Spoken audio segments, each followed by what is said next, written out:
Yeah, so close.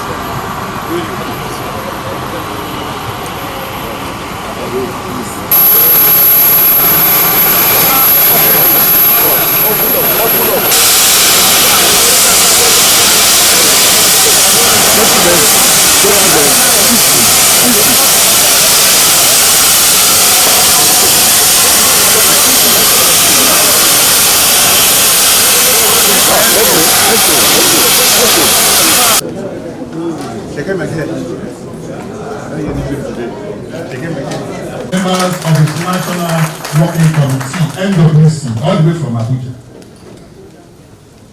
Your Excellency, the Chairman,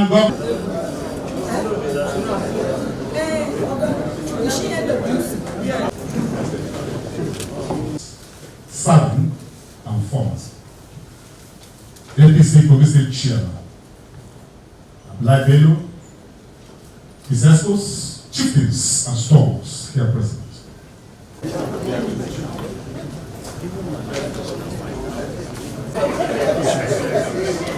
Please, I'm speaking. Okay, you want to bend down? Don't worry.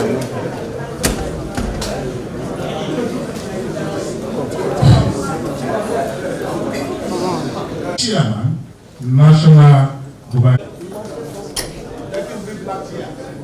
Dr. Abdullahi Umar Gaduje Siwe, the National Chairman.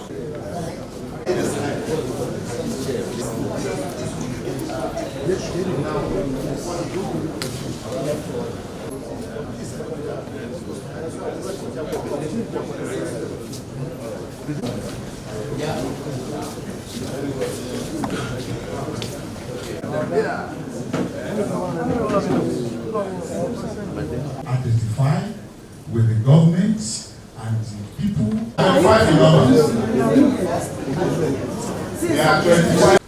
Your Excellency, sir, without wasting much of your precious time.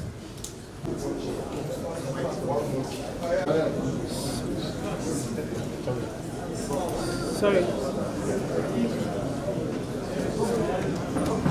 The Vice President of the Federal Republic of Nigeria, distinguished Senator Shettima, in person here today to come and flag off the Kogi State gubernatorial campaign, which will usher in, by the grace of God, a new administration of APC come November 11, 2023.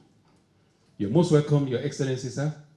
Here is not a speech-making event. It's just to welcome you. Our people are there gathered in their hundreds of thousands at the stadium, Muhammadu Buhari Square, to welcome you and to cheer you. And we want to assure you, sir, that you are seeing unity in place. Here are our revered fathers. We have enjoyed a good working relationship with them all this while. And all the citizens of Kogi State are in our support. We want to assure you that this election is going to be smooth, fair, and credible. And want to equally assure you that we will campaign based on issues. When we came on board, we met a state that was more or less like a glorified local government. Today, we have a state that is going to compete favorably with at least Ogun. We are almost overtaking Ogun State and Kano State. I'm bold to say that. We are trailing behind, we are coming behind Maiduguri, sir. We can't say that we overtake you, sir. You know, we have done a lot, quite a lot, to be able to campaign to our people. And this is government at the center, government at the state, government at the local government level of APC. Your Excellency, Kogi State cannot afford to go into opposition hand. With the proximity of Kogi State to FCT and the number of states that borders us, up to 10, including FCT, sir, we have done a lot in terms of security, infrastructural development, human capital development, and several other things that borders on good governance and dividend of democracy to our people. We are only hoping that by the grace of God, after the election, Usman Ahmed Ododo will build on the legacies we're leaving behind. You did it in Borno State. You handed over to my brother, Governor Zulum, and he's building on it. I have done my own part, and by the grace of God, I shall hand over to Ahmed Usman Ododo to build on the legacies that we have left behind. Thank you, and God bless you, sir. Shall we put our hands once more for Bola Ahmed Tinubu? You are welcome to Kogi State. Your Excellency, the Governor of Kogi State, Dr. Alhaji Yahya Adoza Bello.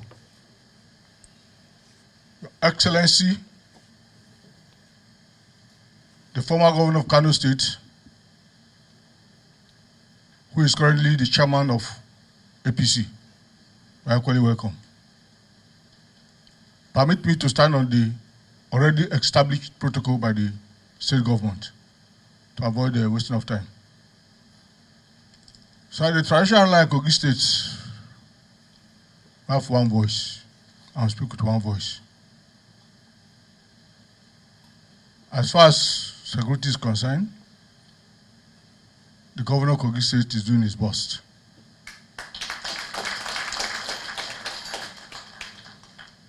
And for the forthcoming election, I pray that it's going to be free, fair, and credible. We assure you, sir. All the real fathers in this present hall who are behind you. Thank you.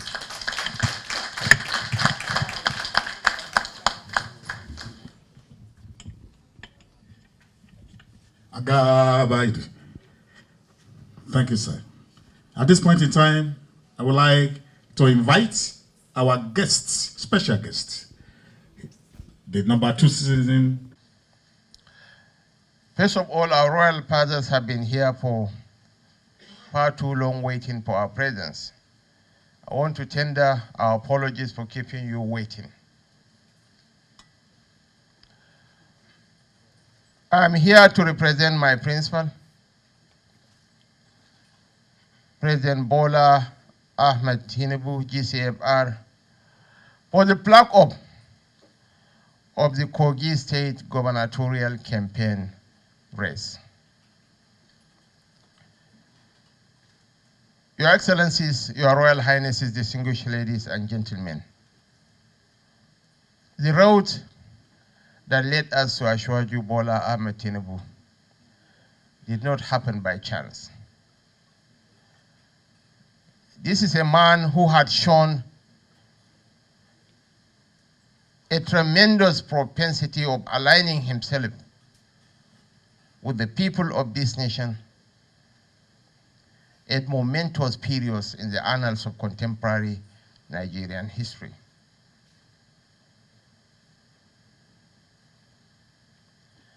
When some of his contemporaries were struggling for a space on the dining table in Abuja, he stood firmly for democracy, for equity, and for justice. And here he is at the helm of affairs of this, our great nation. And Kogi is at a crossroads.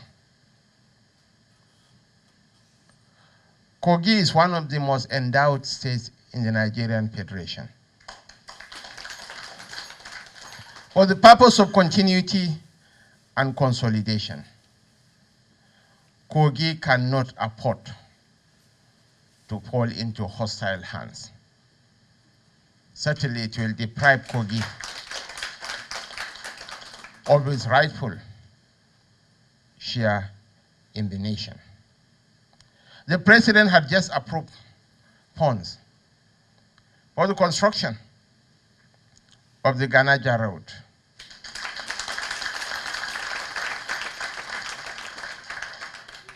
And be rest assured that before we came into this interface, I had a chat with the Honorable Minister of Works, His Excellency Engineer Deb Umahi.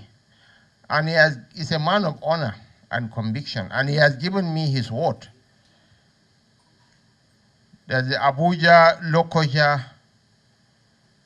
Okene Road will receive expedited and focused attention in the coming weeks. Some portions of this road were awarded 17 years ago. There is a need for us to revisit those contracts and if needs be, revoke and re-award those contracts for their proper and prompt execution. We'll make the natural resources of Kogi to work for its citizens. Kogi is lucky to have its own as the Minister of Steel Development. Not a junior minister, Your Royal Highnesses, Your Excellencies, but the senior minister of Steel Development.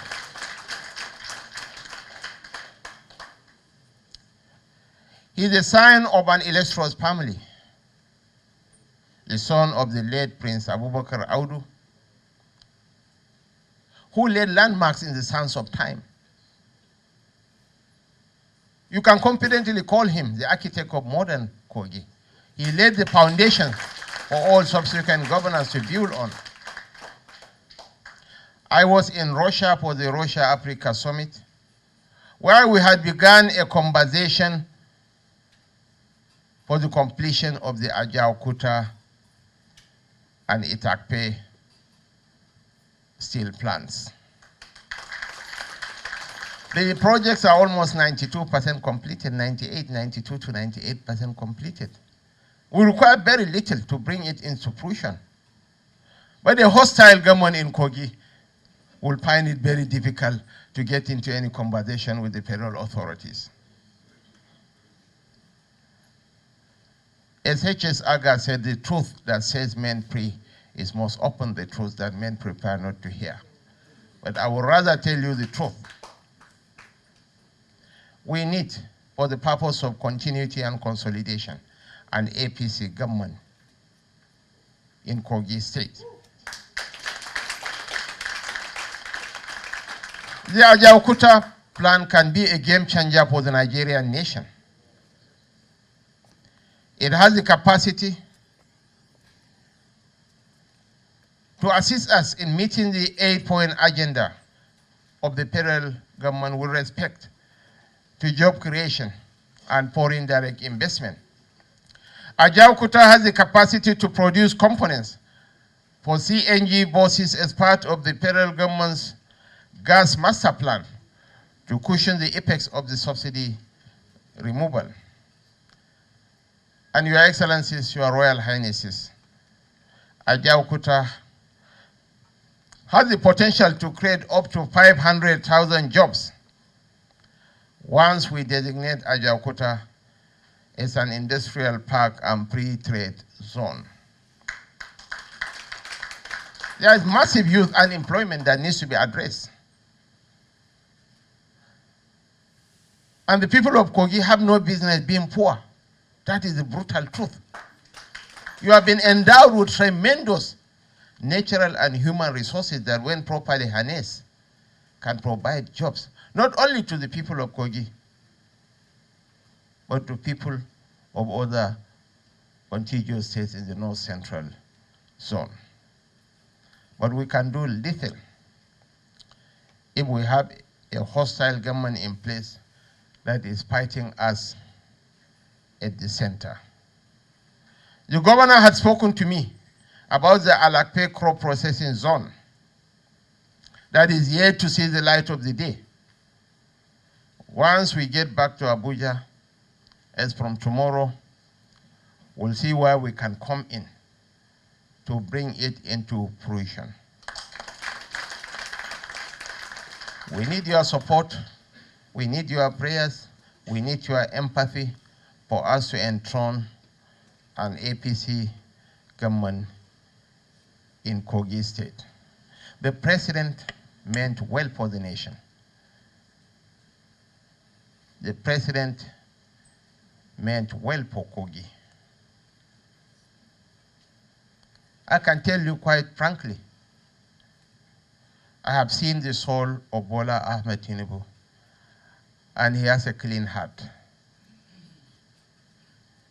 He is unassuming,